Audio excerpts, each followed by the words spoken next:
You know that my daughter was a force to be reckoned with. And I guarantee you, you motherfucker, that you will be reckoning with that force. The same people who tell you to play Rust will leave when you play it? Oh, for sure, for sure, for sure.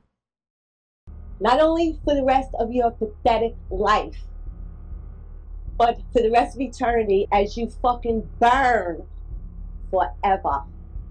You have the right to remain silent and refuse to answer questions. Do you understand? Yes.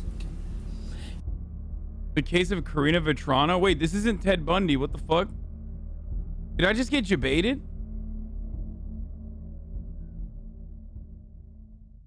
Wait, was that an ad? Oh, it is an ad. Of all the great dualities of human experience, good and evil have been the most instrumental in shaping the laws, rituals, and beliefs of mankind. The concept is more theological than psychological, and its polarization has been the influence for the many narratives found in constructed systems of designated behaviors and practices with relation to transcendentality, also known as religion. And whereas all religions associate and advocate for good to the present day, the darker shadow of human nature has become definitively more secularized over time. Given the significant progress in clinical neuroscience over the past several decades, many believe it is now possible to explain and illustrate the concept of evil through the scope of psychobiological theorem. Until recent times, specialists in the field of behavioral neuroscience have avoided using empirical methods to deal with a subject. In the professional discourse, evil has been consistently viewed as an elusive topic at best, and as a dangerous topic at worst that should not be, nor need be, turned into a scientifically researched field of inquiry. No more than a century ago, the notion of evil epitomized only two meanings. The first understanding of the concept was obviously linked to religion, and evil was viewed as human conduct in defiance of a higher power's commandments. Any perceived violation of a holy code in accordance with a specific religion was essentially an act of evil, although not necessarily punishable by law. The second understanding of the term was formulated in politics during wartime, and the word was used to encourage an intolerant and extreme stance toward the enemy for the purpose of quelling skepticism and nonconformity among the civilian population. Yet, despite— Damn, I can't believe JCS is showing old Dr. Seuss photos, dude. Old Dr. Seuss drawings. Its guileful conceptualizations, widespread usage of the term has since evolved into contexts surrounding extreme forms of cruelty, abuse, and premeditated violence. Science has now adapted a strictly psychoanalytic frame of reference in the exploration of what renders some human beings capable of doing inhuman things. For over 3 decades, the psychological makeup of Ted Bundy has been a focal point in the fields of neuroscience and psychiatry with regard to the interconnection of behaviorism and evil. And of all the elements surrounding his infamy, the most concentrated detail was his ability to not only live, but thrive in a double life. He was able to sustain a long-term relationship, attend college, and build a political career while secretly carrying out the most unthinkable crimes. This underlying factor brought about the initial premise that Ted Bundy was most likely the prototype for psychopathy, a condition that falls under the umbrella of antisocial personality disorder. Forensic psychologists will often refer to what's known as the psychopathy checklist when assessing the presence of the condition in an individual. The first trait on the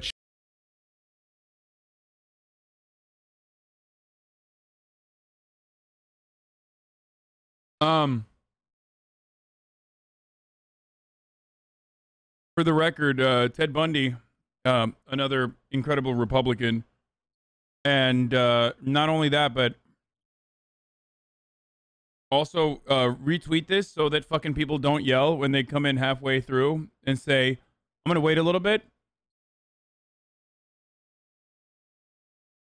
Because people are gonna fucking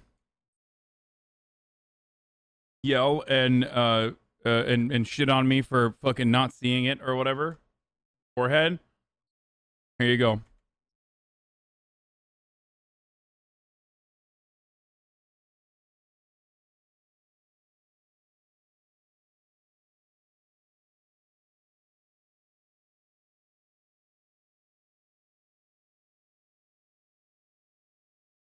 Put a trigger warning in the title? I did already, so I don't know what you're fucking complaining about. I'm already mad at you for missing like 3 minutes and 33 seconds. Hey man, you're a fucking 12-month subscriber. Maybe you should be more of a variety Andy rather than exclusively in it for the murder. Just saying.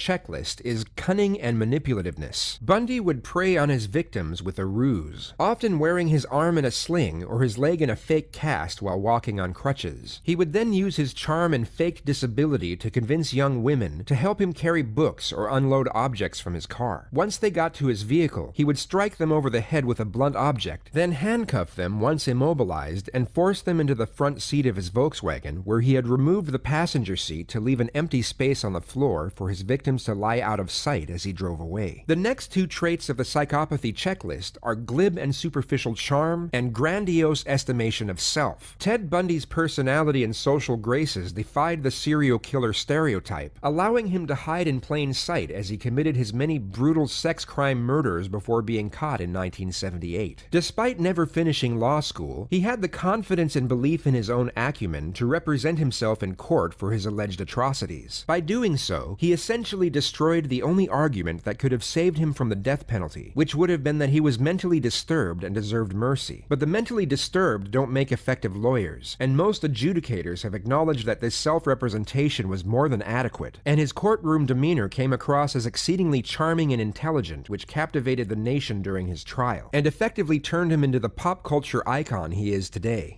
Would you please state your full name for the record? Theodore Robert Bundy. Did you try to stop the search? No. Why is that? Well, I'd say I was afraid to, but that's not exactly the way. I mean, it's not that I was quaking in my shoes. I felt that I couldn't stop them from doing what they were doing, that they were going to go ahead and do it no matter what I did. They were intent. The questions from Sergeant Ondrak and, Sergeant Hayward and the other officers at the scene indicated that they believed that I was involved in some sort of activity, and they were hostile about it. The questions seemed hostile to me, indicated to me that they were going to do damn well what they pleased, and I did not. You didn't see any point? There was no point. I didn't see how the heck I could stop a half a dozen uniformed armed officers from searching my car. They didn't ask you for your consent? No. I have no further questions. Mr. McKeever? Thank you, Judge. Just a couple of things. That's not the first thing you told Hayward, though, when he asked you what you were doing in the neighborhood, did it? What? Excuse me? He asked you what you were doing in the neighborhood, and you didn't tell him right off what you were doing in the neighborhood, did you? I told him what... I responded to his question. I understand. What was that response? As I recall, the response, I don't know when it occurred, was that I had been in the neighborhood to drive a movie. Isn't it a fact that you've done all of the research on this particular motion? Yes, such as it is. Yes, I have. Have you found some cases on the point? I found too many cases. And the point we're talking about is consent to search, isn't it? That's one of the points we're talking about. Are you familiar with what the factual basis would need to be for a consent search to be thrown out? Yes, I'm familiar with it. I am now. I wasn't then. That hasn't colored your testimony a bit. I think you'll find, well, no it hasn't. And I think you'll find, if you review my testimony in the suppression hearing in Utah, that it's essentially the same. That's all I have, Judge. Perhaps the most Yeah, that's not very smart. Especially when you're like a serial rapist / murderer. So you don't really have a lot of leeway with like what people will believe that you're saying. So then to just like require charitability from anyone to assume that your testimony is going to be fine. I don't know. Conspicuous testament to Bundy's manipulative charm came from the courtroom judge, Edward D. Cowart. A judge in Miami today followed the jury's recommendation and sentenced Theodore Bundy to die in the electric chair for the murder of 2 co-eds. Bundy is the 136th person under death sentence in Florida. Ed Rabel reports. Before pronouncing the sentence, Judge Edward Cowart let Bundy make a statement. I'm not asking for mercy, for I find it somewhat absurd to ask for mercy for something I did not do. So I will be tortured for and will suffer for and receive the pain for that act. But I will not share the burden for the guilt. In imposing Are there any Ted Bundy truthers out there?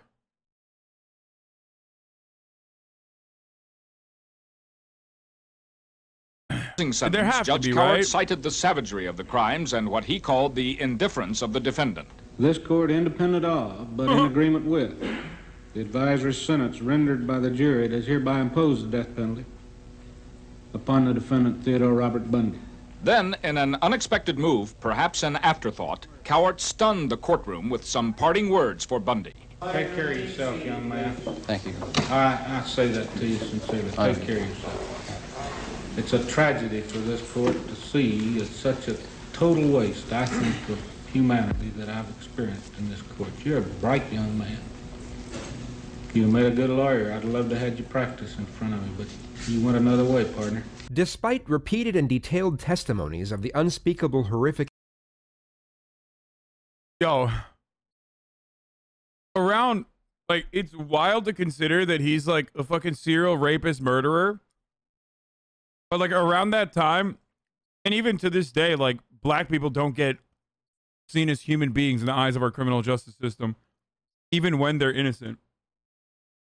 So, interesting to see a fucking judge simp for a dude like infractions committed. Bundy's contrived enchantment was not lost on the judge, who He was even showed well-spoken affinity and after all. compassion to the man he had just sentenced to death. The next 5 traits in the psychopathy checklist are the need for stimulation, sexual promiscuity, impulsivity, callousness, and lack of remorse, all of which are bracketed by the horrendously vicious and depraved nature of Bundy's crimes. He was able to rape, torture, murder, and mutilate at least 30 young women, many of whom were teenagers and 2 as young as 12. He then prolonged the wickedness by returning to visit the corpses at their dump sites, or even taking them home in order to gain further sexual gratification. In some cases, he even shockingly displayed their decapitated heads in his apartment and That's the guy that he said you're charismatic to. slept with their corpses until putrefaction made it unbearable. The next trait on the psychopathy assessment tool is criminal versatility. Setting aside Bundy's ability to carry out dozens of abductions in broad daylight, followed Bro, who took these fucking photos, dude? by the barbaric murder and disposal of the victims while remaining completely undetected from authorities for half a decade, he was able to escape prison not once but twice while under close surveillance as a high-risk inmate. Bundy was first arrested in August 1975 after coincidentally being pulled over for a traffic violation and having multiple items pertaining to his crime spree found in the trunk of his car. 2 years later, while being held at the Garfield County Jail, he managed to convince the district judge to allow for more lenient restrictions while outside his cell, which included the removal of handcuffs and leg shackles. This standard of leniency was unheard of at the time in the state of Colorado for inmates charged with a capital offense. Not only that, but he was allowed supplementary access to the prison library to study his case as he was representing himself in court. Once the supervising guard left for a cigarette break, Bundy jumped out of the library's second-story window and ran for the mountains. Bundy jumped out of this second-story window at the front of the Pitkin County Courthouse this morning. He was scheduled for a court appearance and apparently had been locked into the law library by sheriff's deputies while attorneys were arguing a motion to strike the death penalty. Witnesses say he left in a hurry, however nobody saw him open the window, and he escaped clean in an unknown direction. At both ends of town, the sheriff's department put up roadblocks and searched each vehicle leaving the town of Aspen. As of late this afternoon, Bundy was still missing, but a court clerk said they'd arrested 9 people on warrants and confiscated 200 pounds of marijuana.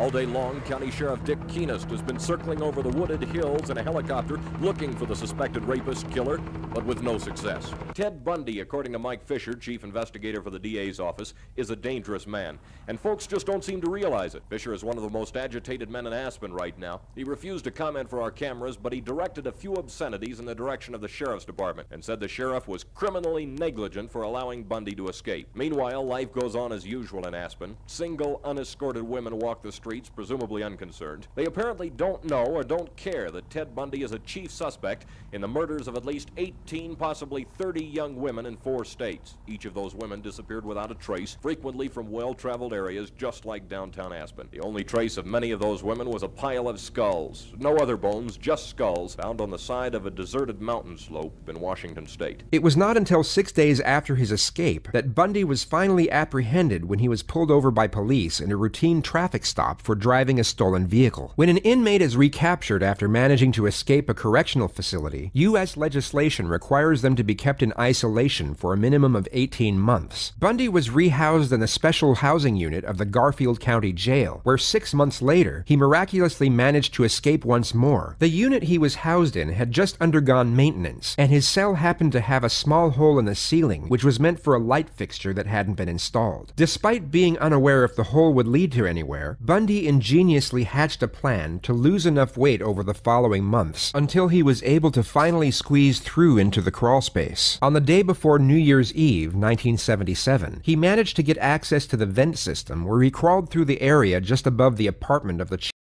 What makes it even wilder is that, like, what makes it even wilder is it's the top of the hour. So I can't believe I haven't run an ad break yet. He vented, yeah. He's a sussy baka.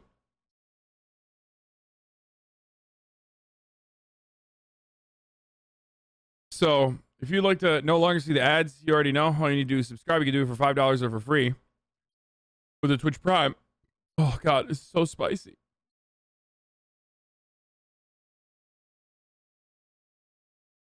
Okay. Here's the outbreak now. No, what makes it even wilder is that, like, America's criminal justice system is so unforgiving and so horrible.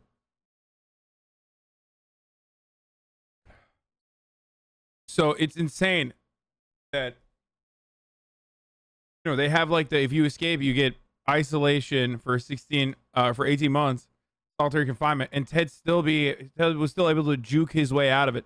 Chief jailer, who was out for the evening with his wife. He broke through the ceiling and changed into street clothes from the jailer's closet, made his way to the front entrance, and casually walked out the door to freedom. On January 15th, not long after his escape, he broke into a sorority house and killed 2 young women with a wooden club while they slept, and severely injured 2 more. He was finally captured 1 month later, as he was caught driving a stolen vehicle while attempting to flee Florida, and was then incarcerated at the Florida State Prison, where he remained in administrative segregation until his execution date on January 24th, 1989. Given the aforementioned conduct and idiosyncrasy of Ted Bundy's character and its concordance with the psychopathy checklist, one might come to the conclusion that Bundy was undoubtedly a psychopath, and this was the general consensus in the 1970s, 80s, and early 90s. Yet over the last 3 decades, psychological studies into cognitive processes have developed tremendously, and now the overwhelming majority of leading psychiatrists are in agreement that although Ted Bundy had psychopathic traits, he was most certainly not a psychopath with respect to its true meaning. This is because Bundy was a sexual sadist, and the brutality mixed with the sexual elements of his crimes would back such a conclusion. He wouldn't just rape his victims, but inflict physical and psychological suffering upon them while doing so as a means for heightening stimulation. The isolated component of sexual assault wasn't enough. The concurring affliction of physical torture and mental distress was essential in achieving his desired effect of sexual gratification. Sadism requires empathy, as you need to be aware of someone's pain to take pleasure from it. But psychopaths are incapable of empathy, thus cannot be sadists, and for this reason, Bundy's previous diagnosis of psychopathy has been ruled out for almost 2 decades. To the present day, the general condition affiliated with Ted Bundy is what is known as malignant narcissism, a psychological syndrome comprising of an extreme mix of narcissism. And this is precisely where you stop the broadcast to say that criticizing him would be ableist. antisocial behavior, aggression, and sadism. While the elements of aggression and sadism speak for themselves through the contorted barbarity of his crimes, the component of narcissism was derived from his indulgence and savoring of the spotlight. He thrived in the attention and drama the press created around him. Psychopaths and sociopaths are not interested in validation of any kind, yet Bundy had a clear, deep-seated need to be seen and heard. Theodore Robert Bundy, you are charged, indictment, 2 counts burglary, 2 counts murder in the first degree, 3 counts attempted murder in the first degree. Design or intent to effect the death of said Lisa Levy. My chance to talk to the press. Contrary to section 78204 Florida statute. I'll plead not guilty right now. And your grand jury... For somebody who believes he is so innocent, why was there no emotion? People say Ted Bundy didn't show any emotion. There must be something in that. I showed emotion. You know what people said? See, you really can get violent and angry. There's no right way for me to act. Sure, I'm showing emotion right now. I don't like being locked up for something I didn't do, and I don't like my liberty taken away, and I don't like being treated like an animal, and I don't like people walking around and ogling me. But I've kept it together because there's no point in destroying myself. I have got to keep myself together. I have got to... This is a great point. Disturbing that the judge thought he would be a great lawyer. Somebody check on what lawyers are up to. Yeah. It's a bit of a self-report on the entire fucking, criminal justice system across the board. When a judge will turn around and be like, hey, I know you raped and murdered in the most horrific, brutal ways 28 women and even some girls, teenagers, but you would make a phenomenal lawyer, dude. You fucking killed it. Yeah. To stay calm, I've got to keep my presence of mind, because as long as I do that, I'm going to beat these people. And that's the way I feel. I'll tell you, as long as they attempt to keep their heads in the sand about me, there's going to be people turning up in canyons, and there are going to be people being shot in Salt Lake City because the police there aren't willing to accept what I think they know, and they know that I didn't do these things. And the man who kidnapped Carol Duranch is going to continue to be free, and not only her, but every other young woman in the Salt Lake Valley is going to be threatened by that person or persons. And it's happening today, and it's going to happen in the future. I swear to God, every man in that prison at one time or another thinks about going, wishes he wasn't there, and wishes he could fly over those fences. I've dreamed about flying over those fences. I've dreamed about climbing over those fences and tunneling under those fences. With every other man in there, I've dreamed about being free. Ever physically harmed anyone? No. No. Again, not in the context. Unlike all of those other people, he has actually materialized those dreams. I think that you're speaking of.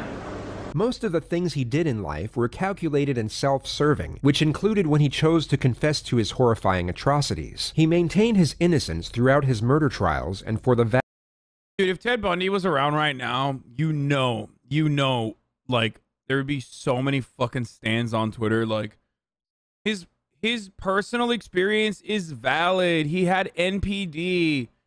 You guys are being so fucking rude and ableist. You know what I mean?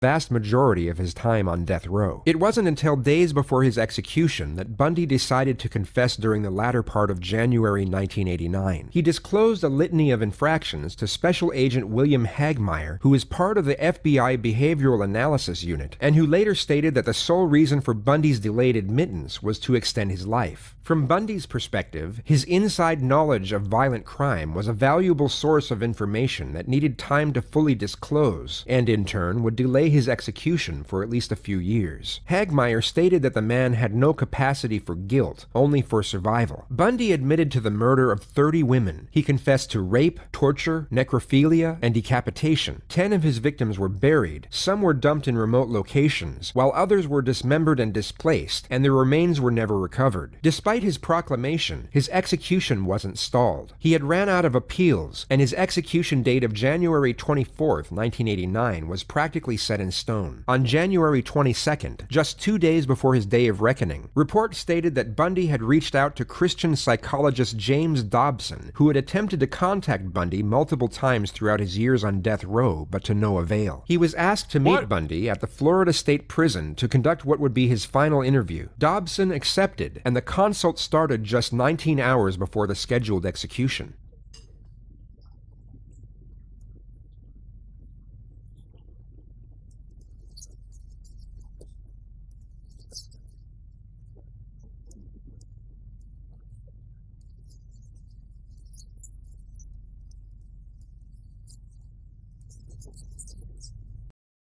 What the fuck?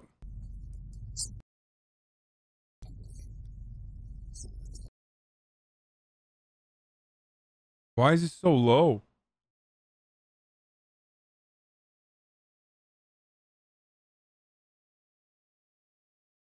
The audio got cut by YouTube? No, I can hear it. Can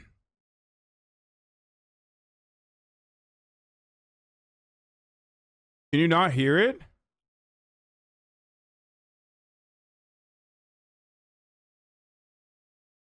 Like at all?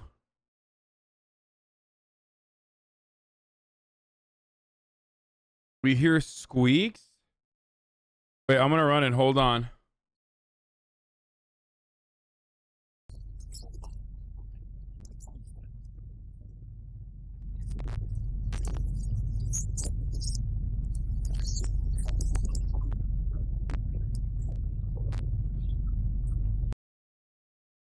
You not hear it?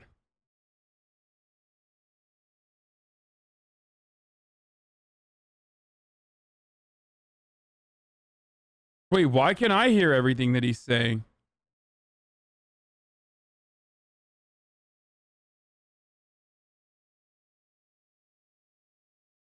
Yo, clip it and send it to me. Clip it and send it to me.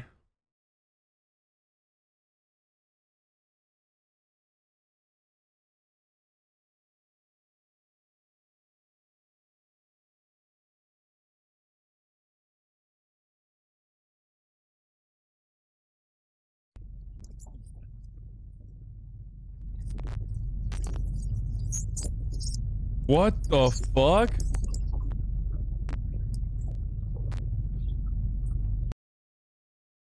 You not hear it? What the fuck? Bro, I can literally hear it. Hold on. Home against the odds. You can hear that, right?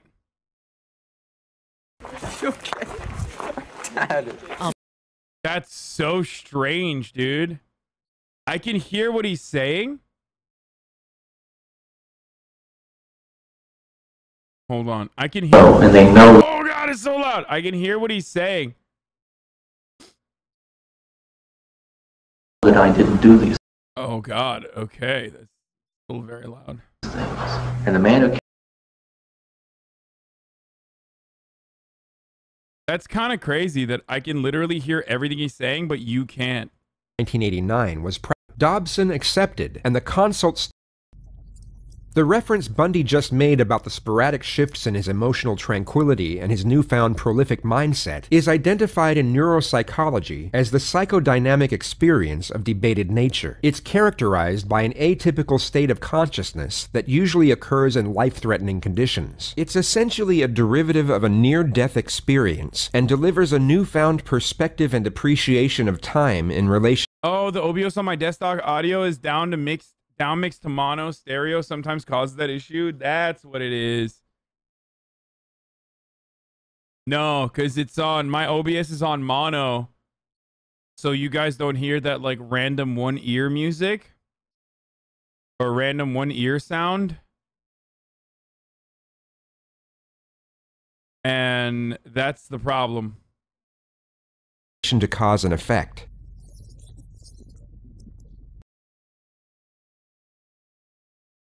How do I change it? How do I change it? Dude, I'm gonna fuck your mom in Rust, okay? Shut the fuck up. I'm not done eating yet. And also, I'm not gonna stop in the middle of a fucking video, dude. Like, shut up.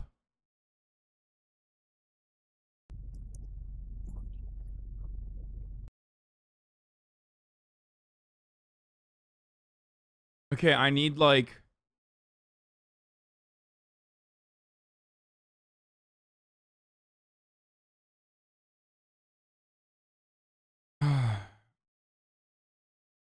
You should be able to disable the mono down mix without restarting stream. Select desktop audio, right click, and check settings for that channel. Yeah, that's what I'm gonna do right now.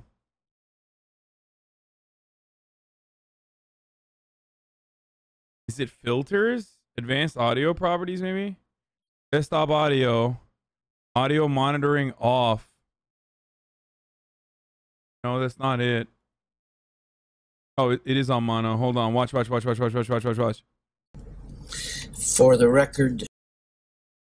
You can hear it now, right? Prolific mindset is identified of time. In large part because I'm here with you. For the record, you are guilty of killing many women and girls. Yes. Yes, that's true. Ted, how did it happen? Take me back. What are the antecedents of the behavior that we've seen? So much grief, so much sorrow, so much pain for so many people. Where did it start? How did this moment come about?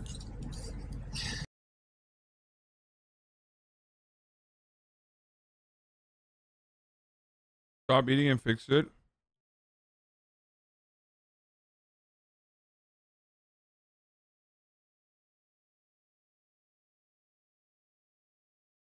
No. The problem is, if you're on mobile, it's not working. If you have headphones, it's working on one ear, probably. Yeah. Because it's coming out of one. The sound is coming out of one. That's the problem. We established it already.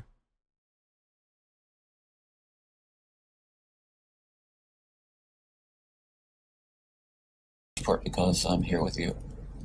For the record, you are guilty of killing many women and girls. Yes. Yes, that's true. Ted, how did it happen? Take me back. What are the antecedents of the behavior that we've seen? So much. Spend a tiny amount of your millions and fix this shit, man. How about I fix it by banning you permanently? Fucking idiot. There's literally nothing I can do. The sound mixing is broken on the video. And I really fucking despise some chatters. I'm gonna be honest with you. Like, if you are this way, like, it's despicable. Like, you probably are so difficult with your parents. Like, I really feel terrible that people have to be in your company. Like, a dumbass that has that kind of approach is probably unbearable to be around in general. Like, and I know the rest of the chat fucking despises dipshits like that too.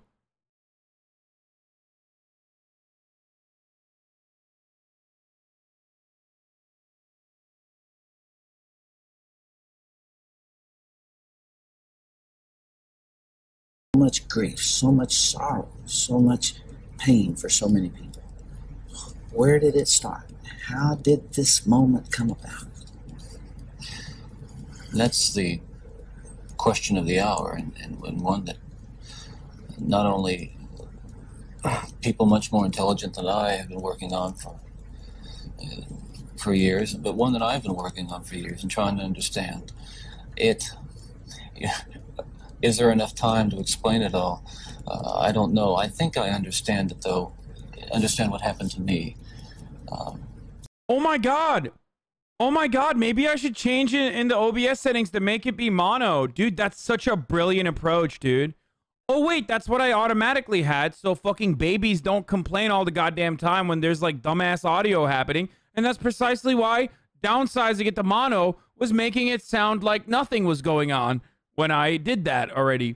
Fuck, dude. That's shit, dude. Fuck, thank you. Good suggestion. To the extent that I can see how certain feelings and ideas developed in me to the point where I began to act out. Anyway, I feel bad. Maybe that person just came in and he thinks he's been helpful. I'm just annoyed with like all the fucking, not that guy, but just all the other people who are annoying as fuck and complaining about shit I can't change. Very violent and very destructive feeling. Let's go back then to those roots. First of all, you, as I understand it, were raised in what you consider to have been a healthy home. Absolutely. You were not physically abused. You were not sexually abused. You were not emotionally abused. No way. And that's part of the tragedy of this whole situation, is because I grew up in a wonderful home with two dedicated and loving parents, one of 5 brothers and sisters. A home where we as children were the focus of my parents' lives, where we regularly attended church, 2 Christian parents who did not drink, they did not smoke, there was no gambling, there was no physical abuse or fighting in the home.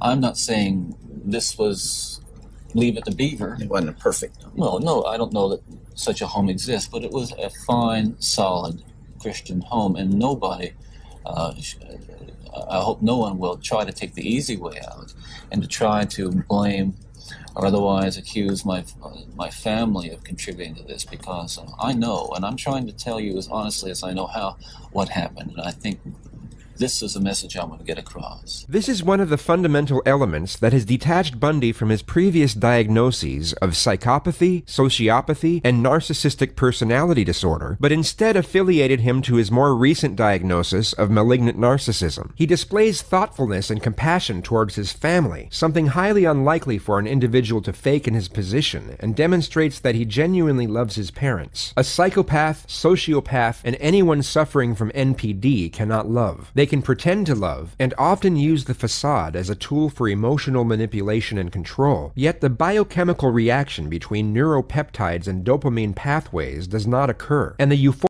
Wait, what? That's not true. Or for NPD, that's not true. I confirmed I can hear it on PC but not on mobile, if that helps. Yes, because the iPhone forcibly makes the iPhone speakers forcibly make it mono. And when it goes in, when it turns into mono, it automatically blankets the sound that is supposed only coming from the left speaker. That's why.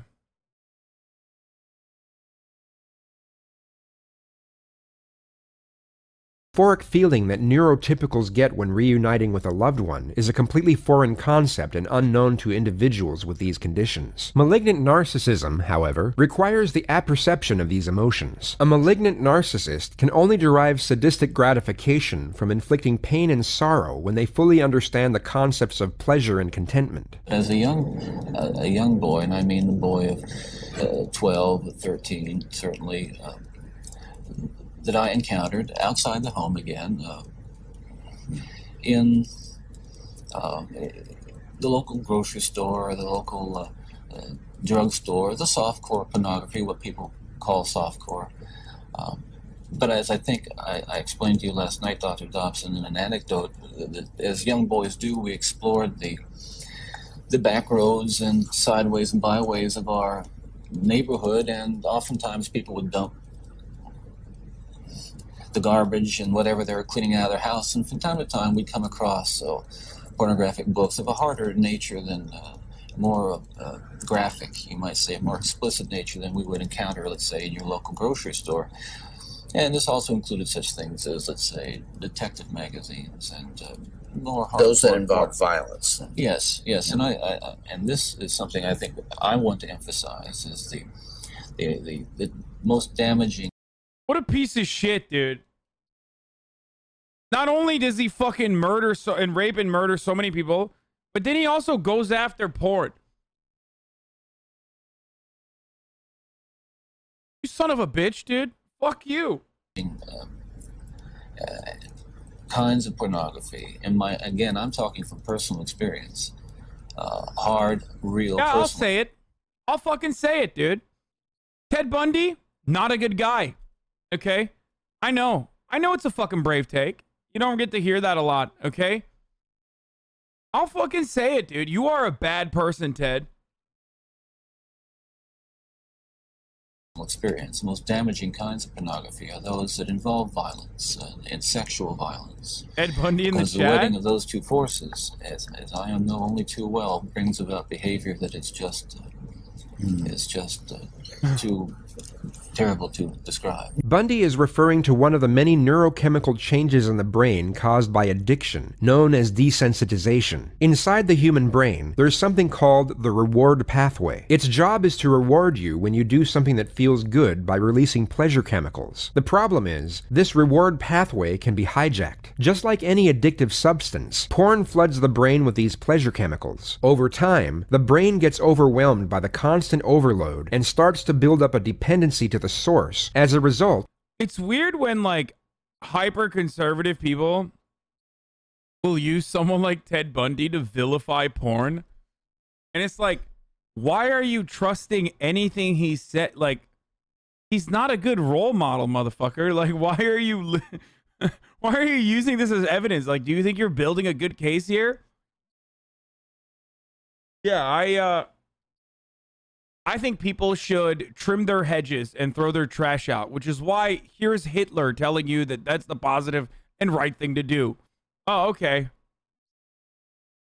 Like, you know, you couldn't find anyone else to shit on porn? It had to be Ted Bundy, dude? It's like, and conservatives do this. If you remember when Osama bin Laden talked about the reasonings for as to why he did 9/11, conservatives literally agreed with him. And we're saying that they did this because we have homosexuality and so much sin in America, and that's why they hate us, and that's why they did this. It's like, why are you agreeing with the religious fundamentalists, dude? You fucking weirdo.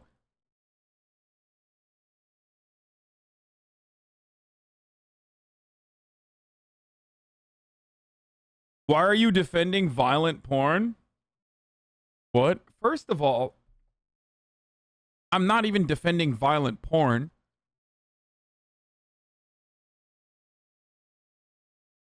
The fact that you decided to tag violent on top of that implies that, like, you don't have a problem with porn. You just wanted to make it worse than it actually is.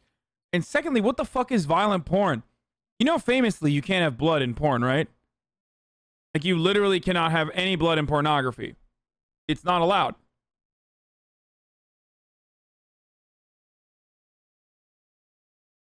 Think about it.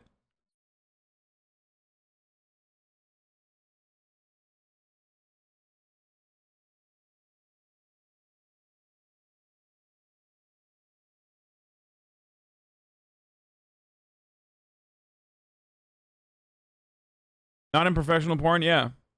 That's a factually inaccurate take. You literally cannot have blood in pornography. Like, maybe some amateur shit, but you can't. And secondly, as far as violent porn goes, I don't even know what you're fucking talking about. Like, do you mean choking? Do you mean BDSM stuff? As long as it's consensual, I don't have a problem with it. It's not for me.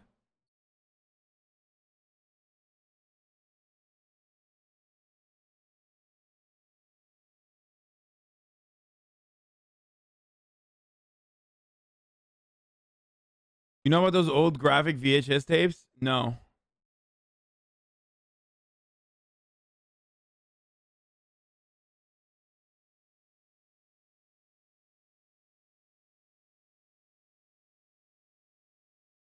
I like that the chatter actually heard Ted Bundy talking about porn with a violent nature and jumped on it. Like, you are the dumbass that he's trying to manipulate. Good job, dumbass.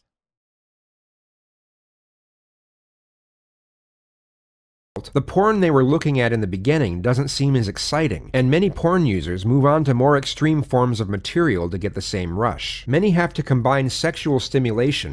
Guys, famously, there was no rape before porn. It's crazy.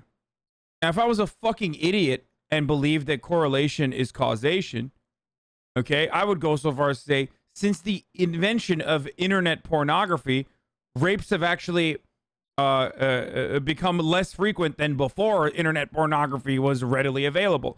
But I'm not a fucking dumbass, so I wouldn't make a dumb argument like that. Having said that, though, you know, rape was very, very commonplace before porn and is still commonplace after porn. Perhaps it has nothing to do with porn. Why are you so upset over this? Because it just fucking annoys me when moronic people that are puritanical and hate sex just, you know, choose to criticize sex work and hyper focus on sex work. With the feelings of aggression to get aroused. This is why so much of porn is full of violence against women, and many users' preferences in porn become increasingly more extreme and deviant. Now walk me through that. What was going on in your mind at that time? Okay, before we go any further, I think it's important to me, and that people believe what I'm saying, to tell you that I'm not blaming pornography and not saying that it caused me to go out and do certain things. That I take full responsibility for whatever I've done and all the things that I've done. That's not the question here. The question and the issue is how this kind of literature contributed and helped mold and shape the kinds of violent behavior. It fueled your fantasies. Well, in the beginning, it fuels this kind of thought process. Then, at a certain time, it's instrumental in what I would say crystallizing it, making it into something which is almost like a separate entity inside. And at that point, you're at the verge, or I was at the verge of acting out on these kinds of thoughts. Now, I really want to understand that you had gone about as far as you could go in your own fantasy life with printed material, and you made or printed and video or film magazines, what have you. And then there was the urge to take that little step or big step over to a physical event. And it happens. It happened in stages, gradually. It doesn't necessarily, not to me. One of the things that's really annoying about Twitch streaming is that at any given moment, 200 new people enter the chat as 200 people are leaving the chat. So I have to constantly deal with a new cycle of fucking dudes who are like, dude, the audio sucks. What's up? When we already had like a nearly 35-minute break where I described slowly but surely and problem solved in real time and tried to figure out exactly what the problem was and what the best possible outcomes were. But now there's 200 new people that weren't there when we had that. So now we're just on a fucking infinite time loop. Oh my God, every time I tune in, you're complaining, geez. Well, let me fucking help you out with that, dude. There you go. There is nothing I can do. Sorry. Actually, there is something I can do. This. I don't know why I don't do this more often. I really should be doing this more often. At least happen overnight. My sorry. Experience with, I'd say, pornography generally, but with pornography that deals on a violent level with sexuality, is that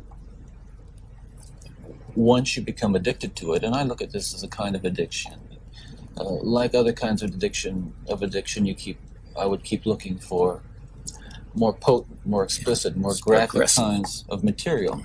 Like an addiction, you keep craving something which is harder, something which gives you a greater sense of excitement, until you reach the point where the pornography only goes so far. You reach that jumping off point where you begin to wonder if maybe actually doing it will give you that which is beyond just reading. Yeah, this is complete bullshit, dude. It's complete bullshit. It's demonstrably false. If this was the case, then people would be running around murdering others. Like left and right. Reading about it or looking at it. How long did you stay at that point before you actually assaulted someone? Like violent video games. This is the exact same argument that people make about violent video games that cause violence. Video games, much like every other sport, can increase aggressive behavior and aggression in children, but it does not cause violence. That's it. Well, yeah, you see, that is a very delicate point.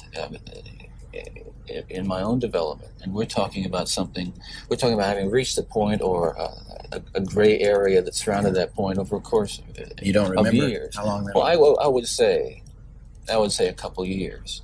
And what I was dealing with there were very strong inhibitions against criminal behavior or violent behavior that had been conditioned into me, bred into me in my environment, in my neighborhood, in my church, in my school. Things which said, no, this is wrong. I mean, even to think of it is wrong, but certainly to do it is wrong. And I'm on that edge, and you might say the last vestiges of restraint, the barriers to actually doing something were being tested constantly and assailed through the kind of fantasy life that was fueled largely by pornography. Do you remember what pushed you over that edge? Do you I remember? bet this guy's a fucking freak too. Anybody who calls themselves like a Christian psychologist, like specifically designated as a Christian psychologist, has got some sussy ass shit going on with themselves too. And not only that, but also I can hear him salivating. Oh man. I'm wondering how many fucking weirdos in the chat are crying about the audio right now. Like, dude, you don't understand. We can't hear it. We can't. Why are you doing it to us? Are you doing this to hurt us? People are probably spamming it so hard currently, and it's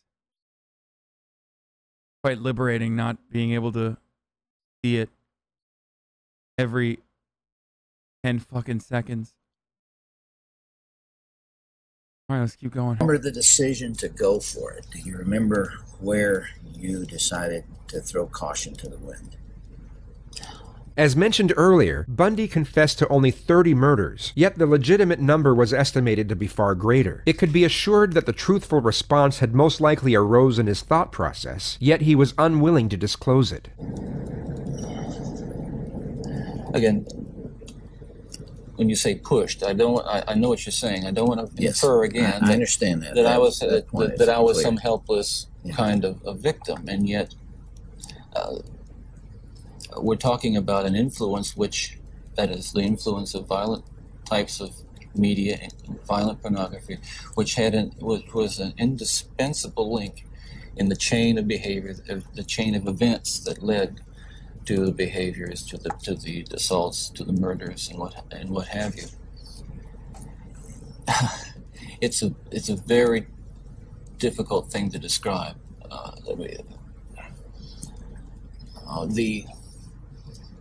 The sensation of reaching that point where I knew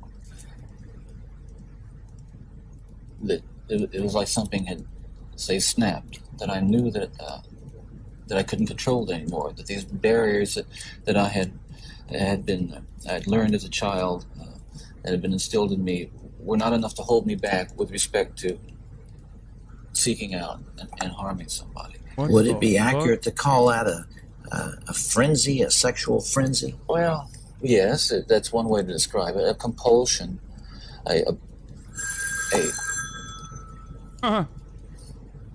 building up of this destructive energy. Another factor here that I haven't mentioned is the use of alcohol.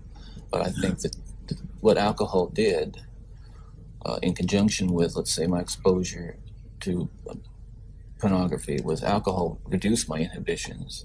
At the same time, the fantasy life that was fueled by pornography eroded them further. In the early days, you were nearly always about half drunk when you did these things. Is that right? Yes. Yes. Was that always true? I would say that was generally the case, almost without All exception. right, if I can understand it now, there's this battle going on within. There are the conventions that you've been taught. There's the right and wrong that you learned as a child, and then there is this unbridled passion fueled by your plunge into hardcore violent pornography, and those things are at war with each other. Yes. And then with the alcohol diminishing the inhibitions. Oh God, it says a lot about your worldview, like your humanity, your morality, when you are, again, salivating at the thought of being able to use this person's background as a way to make an argument about alcoholism and pornography and how God can, you know, put you on the right path, I guess. You know, so it says a lot about someone who's like, fuck yeah, dude. I'm gonna use Ted Bundy so hard. Great. You let go. Well, yes, and it's pretty obvious that he's manipulating him completely. He's just giving him everything he wants. It's so obvious. Some people would say that, well, I've seen that stuff and it doesn't do anything to me, and I can understand that. Virtually everyone can be exposed to so-called pornography, and while they're aroused to it to one degree or another, not go out and do anything wrong. Addictions are like that. They affect some people more than they affect others. Well, but there is a percentage of people affected by hardcore pornography in a very violent way, and you're obviously one of them. That was a major component, and I don't know why I was vulnerable to it. All I know is that it had an impact on me that was just so central to the development of the violent behavior that I engaged in. Ted, after you committed your first murder, what was the emotional effect on you? What happened in the days after that?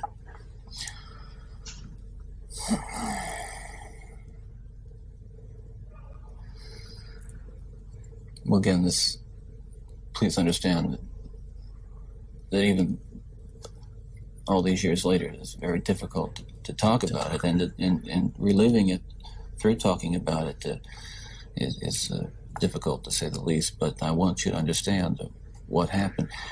It was like coming out of some kind of horrible trance or dream. After sexual intercourse, or more specifically after an orgasm, the biochemical changes in the male brain are significantly more prominent than the female brain. Research shows this is what researchers call post-nut clarity. That during ejaculation, men release a cocktail of chemicals, including oxytocin, vasopressin, nitric oxide, and prolactin. Neurotypicals will have these chemicals elevated and released in equal measure during sexual intercourse, whereas sexual sadists will have an excessive amount of vasopressin produced during arousal. This is a primary modulator of impulsive behavior and emotion, particularly fear, aggression, and aphrodisia. If sexual arousal leads to sexual intercourse, the hormone is further produced and the emotions intensified until the eventual climax, when all of a sudden the chemicals deplete and the affections of sexual sadism instantly dissipate. This is the so-called trance that Bundy uses as an analogy. I can only liken it to after, I don't want to over-dramatize it, but to have been possessed by something so awful and so alien, and then the next morning wake up from it, remember what happened, and realize that basically, in the eyes of the law, certainly in the eyes of God, you're responsible. To wake up in the morning and realize what I had done, and with a clear mind and all my essential moral and ethical feelings intact at that moment, absolutely horrified that I was capable of doing something like that. You really hadn't known that before? There is just absolutely no way to describe. First, the brutal urge to do that kind of thing. And then what happens is once it is wild that you could murder, rape 30 women and like do some of the most unspeakable things with their dead bodies, like desecrate them, decapitate them, and like lay in bed with them and stuff, and then still have the gall to be able to portray yourself as a victim. And earlier when I was looking at chat, a lot of people were writing, is this the guy that you would also, like, you know, advocate for the capital punishment for the death penalty for? And the reality is, unfortunately, no, I mean, I don't believe in capital punishment, but unfortunately for someone like Ted Bundy, at least with our current understanding of the brain, there really isn't any solution. This is an edge case. So there's nothing you can do about it. It has been more or less satisfied and recedes, you might say, or spent.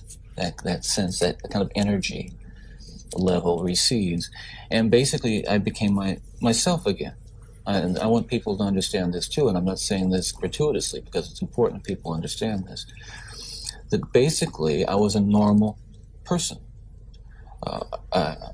I wasn't some guy hanging out at bars or a bum, or I wasn't a pervert in the sense that, you know, people look at somebody and say, I know there's something wrong with him, and just tell. I mean, I was essentially a normal person. I had good friends. I led a normal life, except for this one small but very potent and very destructive segment of it that I kept very secret and very close to myself and didn't let anybody know about it. And part of the shock and horror from my dear friends and family years ago when I was first arrested was that there was no clue. They looked at me and they looked at the all-American boy. And I mean, I wasn't perfect, but I want to be quite candid with you. I was okay.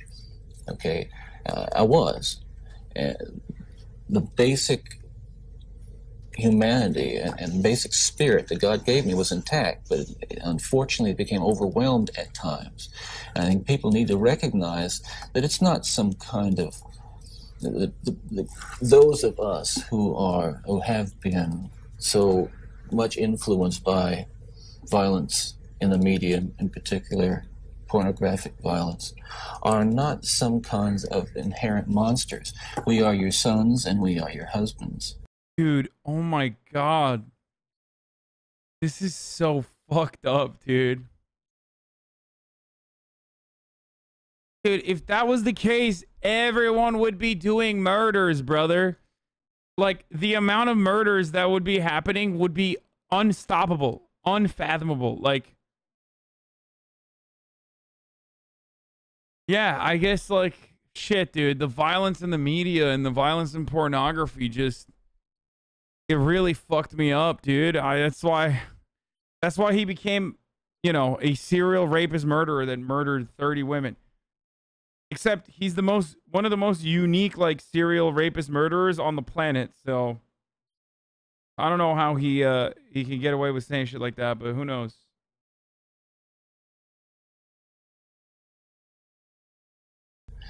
And we grew up in regular families. And pornography can reach out and snatch a kid out of any house today. He snatched me out of my home. It snatched me out of my home 20, 30 years ago. And as diligent as my parents were, and they were diligent in protecting their children, and as good a Christian home as we had, and we had a wonderful Christian home, there is no protection against the kinds of influences that are loose in the society that tolerates. You feel this really deeply, don't you? Ted, outside these walls right now, there are several hundred reporters that wanted to talk to you. Yeah. And you asked me to come here from California. I wonder why, dude. Just think for a moment. I wonder what could be the reason as to why Ted Bundy wanted that.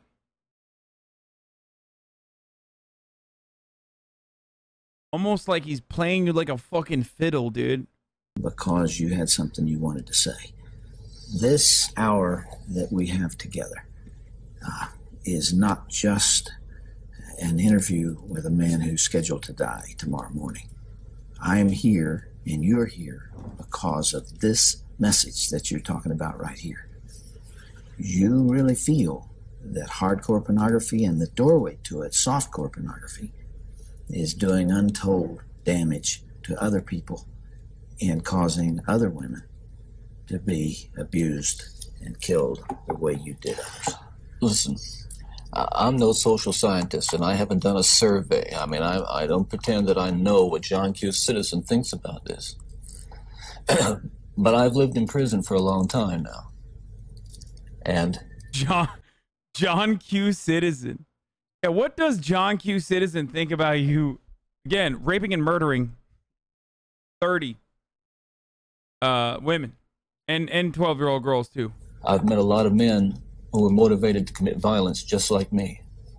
And without exception, every one of them was deeply involved in pornography, without question, without exception, deeply influenced and consumed by an addiction to pornography.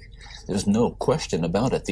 This motherfucker needs to show me, like, what porn is he watching that he's, like, chopping women's heads off and laying in bed with them. Because I don't think that exists. I'm a little skeptical about what he's saying. Seems like, I don't know. Seems like this guy, not an honest broker.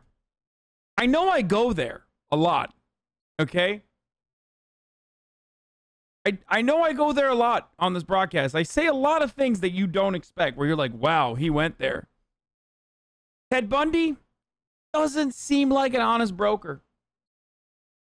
The FBI's own study on serial homicide shows that the most common interest among serial killers is pornography. That's true.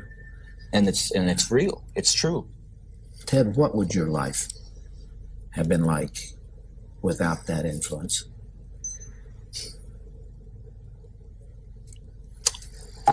You can only speculate. Yeah. Well, I know it would have been far better, not just for me, and it's, excuse me for being so self-centered here.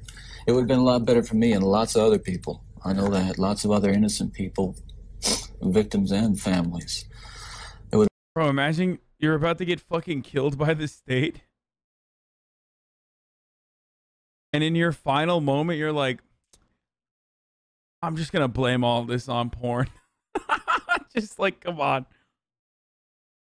Like, come on. I mean, who knows? Maybe it'll work, dude. Come on. I'll bring over the fucking weirdo. I'll bring over the weirdo Christian psychologist guy.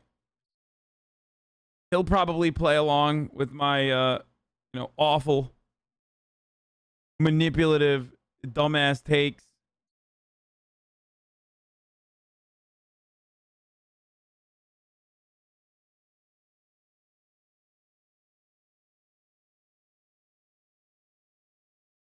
It would have been a lot better. There's no question, but it would have been a fuller life. It's certainly a life that would not have involved, I'm absolutely certain, would not have involved this kind of violence that I have committed.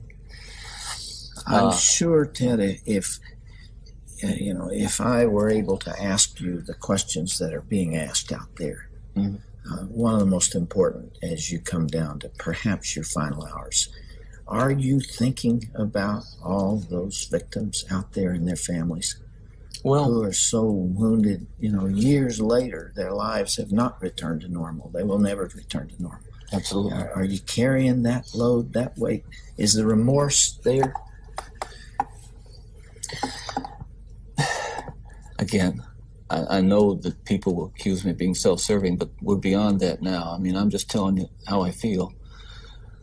But through God's help, I have been able to come to the point where much too late, but better late than never, feel the hurt and the pain that I am responsible for. He now responds with the morally acceptable answer and indicates that he does indeed have remorse for his crimes. Yet he shakes his head while asserting the response, while also descending his gaze with an afflictive expression on his face. Yes, absolutely. In the past few days, myself and a number of investigators have been talking about unsolved cases, murders that I was involved in. And it's hard to talk about all these years later because it revives in me all those. I wonder if this motherfucker learned how to act from the same porns that he was talking about. Because not very good.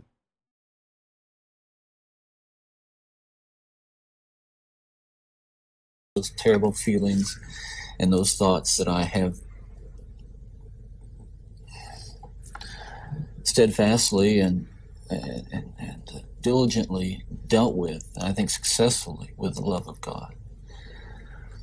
And yet it's reopened that, and I felt the pain and I felt the horror again of all that. And I can only hope that those who I have harmed, those who I've caused so much grief,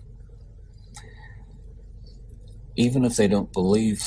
Bro, you literally decapitated women and laid with their heads, dude. Bro, this is like a YouTuber did a fucking prank video. Like, he's treating this like Logan Paul filming a dead body in the suicide forest, dude, which was pretty fucking psychopathic. But you know, varying degrees of psychopathy here. Wow. My expression of sorrow and remorse will believe what I'm saying now, that there is loose in their towns and their communities people like me today whose dangerous impulses are being fueled day in and day out by violence in the media in its various forms, particularly sexualized violence. Can you help me understand this desensitization process that took place? What was going on in your mind? Well, by desensitization, I describe it in specific terms is that each time I'd harm someone, each time I'd kill someone, there'd be an enormous amount, especially at first, enormous amount of horror, guilt, remorse afterwards. But then that impulse to do it again would come back even stronger. Now, believe me, I didn't.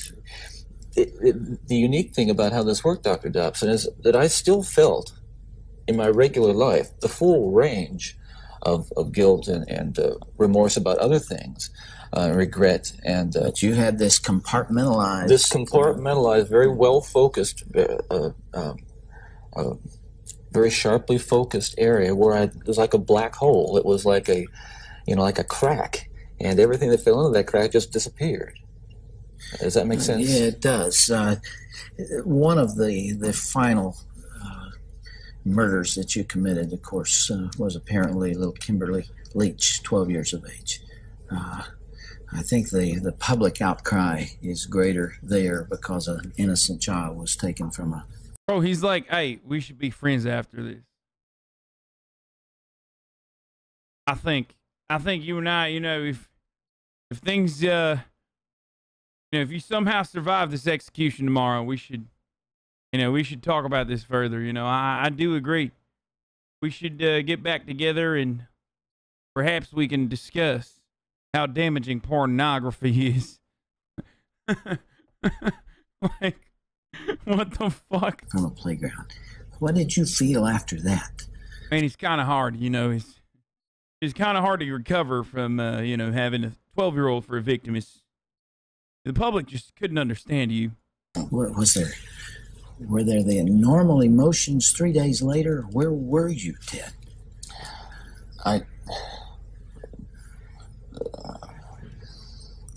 I can't really talk about that right now. That's weird.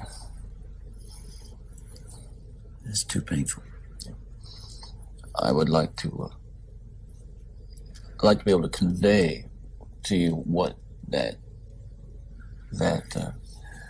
experience is like, but I can't. I won't be able to talk about that. Okay.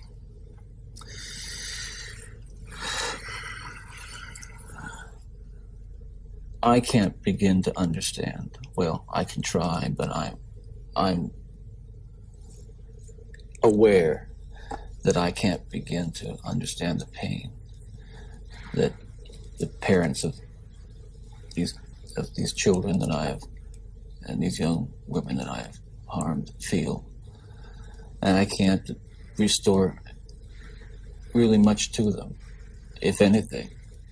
I won't pretend to, and I don't even expect them to forgive me, and I'm not asking for it. That kind of forgiveness is of God, and if they have it, they have it. If they don't, well, maybe they'll find it someday. Do you deserve the punishment the state has inflicted upon you? That's a very good question. I'll answer very, very honestly. I don't want to die. I'm not going to kid you. I'll kid you not. I deserve certainly the most extreme punishment society has, and I think society deserves to be protected from me and from others like me. That's for sure. I think what I hope will come of our discussion is I think society deserves to be protected from itself, because as we've been talking, there are forces at loose in this country, particularly again this kind of violent pornography,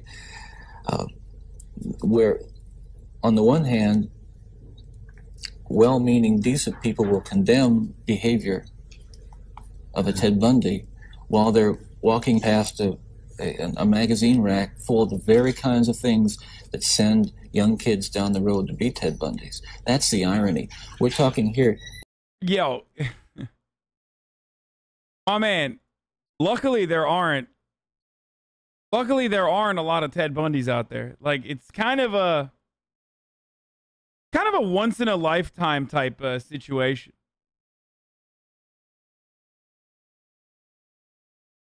You know what I mean? Like with how, first of all, the cruelty in and of itself, like the inhumane actions that he engaged in and of itself are so insane that, like, you know, not many people are like that naturally. But also nowadays, like, even with how incompetent police forces can be, especially as it pertains to, you know, stopping criminals from doing crimes like this, I feel like it's a little bit more advanced. Like, I don't even know if you could have a Ted Bundy. I feel like nowadays, if you want to do, like, straight murders, like, if you want to improve your KD, like, you should just become a politician.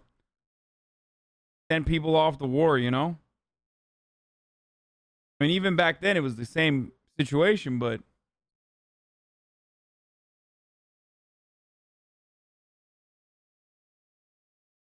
Not just about... Oh, wait. Ted Bundy did do that. I forgot. He was a Republican politician. More. We're talking... what I'm talking about is going beyond retribution, which is what people want with me. Going beyond retribution and punishment, because there is no way in the world that killing me is going to restore those beautiful children to their parents and correct and soothe the pain. But I'll tell you, there are lots of other kids playing in streets around this country today who are going to be dead tomorrow and the next day and the next day and next month, because other young people are reading the kinds of things and seeing the kinds of things that are available in the media today. Ted, as you... Dude, he's literally like, before I go out, let me just get one last shot. Let me, like, ruin as many people's lives as I possibly can. It doesn't Like the 30 people whose lives and their families whose lives I fucking destroyed is one thing. But I feel as though if I could just, you know, take one more crack at this and just, you know, ban pornography as best as I, you know, to the best of my ability here, I could fuck up 1 million lives. You know what I mean? It would make it worse at least. Would imagine there's tremendous cynicism about you on the outside, and I suppose for good reason. I'm not sure that there's anything that you could say that people would believe. Some people would believe. Yeah. And yet, you I know told me last night, and I have heard this through our mutual friend John Tanner, that you have. Dog, why do you admit you have a mutual friend with Ted Bundy? This guy is so bold. It's like freaking me out. Yo, keep this motherfucker in jail, dude.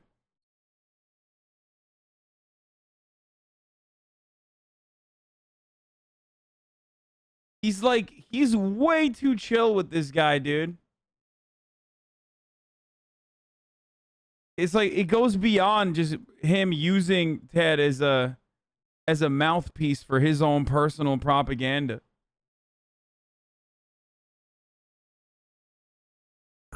Accepted the forgiveness of Jesus Christ and are a follower and a believer in him. Do you draw strength from that as you approach these final hours? I do. I can't say that it's going to be being easy. in the valley of the shadow of death is something that I've become all that accustomed to, and that I'm strong and nothing's bothering me. Listen, it's no fun. It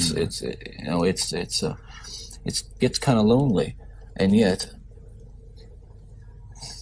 I have to remind myself that every one of us will go through this someday, in one way or another, and countless millions who have walked this earth before us have. So this is just an experience which we all share. Yeah, right on. Bundy spent most of his time crying and praying in his cell following this interview. He refused to pick a last meal, so was given the standard concoction of steak, eggs, hash browns, and toast, which he didn't touch. When strapped to the electric chair at exactly 7:05 a.m. Okay, what a fucking psycho, dude.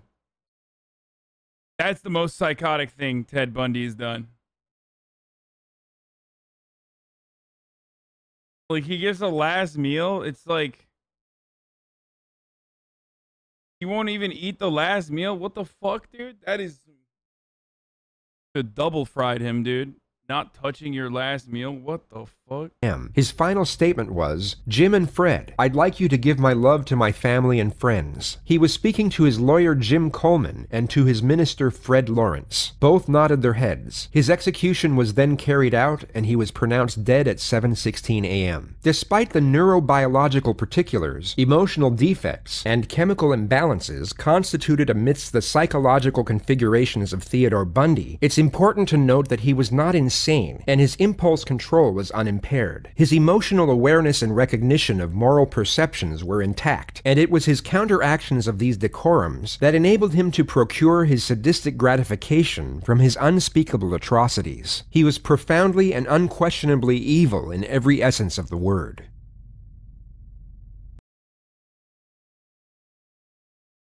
I guess I wouldn't... I don't know if I'd be too hungry if I knew I was going to die in a little bit.